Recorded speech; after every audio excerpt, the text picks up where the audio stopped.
Kim, recognizing that today's remote circumstances are different than a typical remote work scenario, what do leaders need to keep in mind about setting productivity expectations for their employees in today's situation?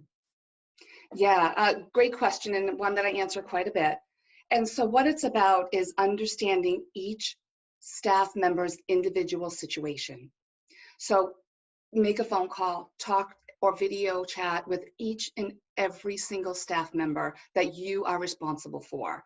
Understand what issues they have at home and the struggles that they're working through, because we have to remember that not only is this a tactical productivity issue for them, and they're being probably quite self-deprecating over it, but what struggles do they have at home that they're trying to navigate so that they can provide for the organization that they need to.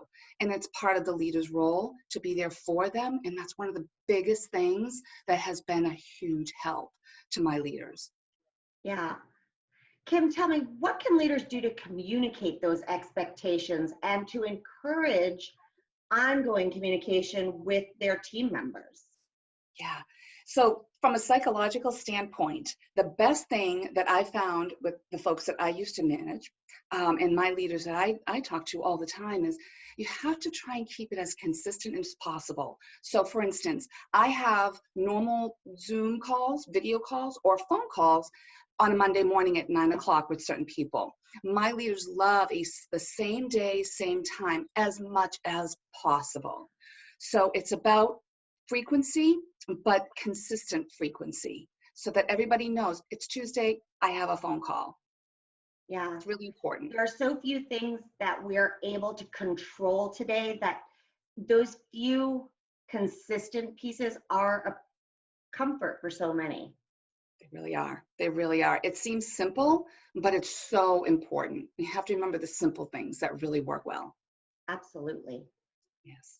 Tell me, what measures can leaders take to set a good example in terms of setting and communicating productivity goals? We're Mhm. in just such a different time.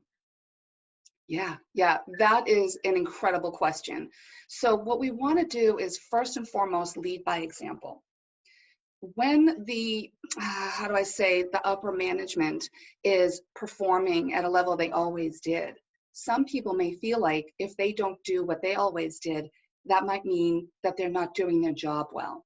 And in this time, we have to be forgiving of that. So lead by example. Maybe work from home yourself if you're going into the office every day to show that you are coming from a space from a sympathetic and empathetic perspective, and really often communicate with everyone. They need to hear from upper management that they know what's going on, it's okay, and they just want to hear from you.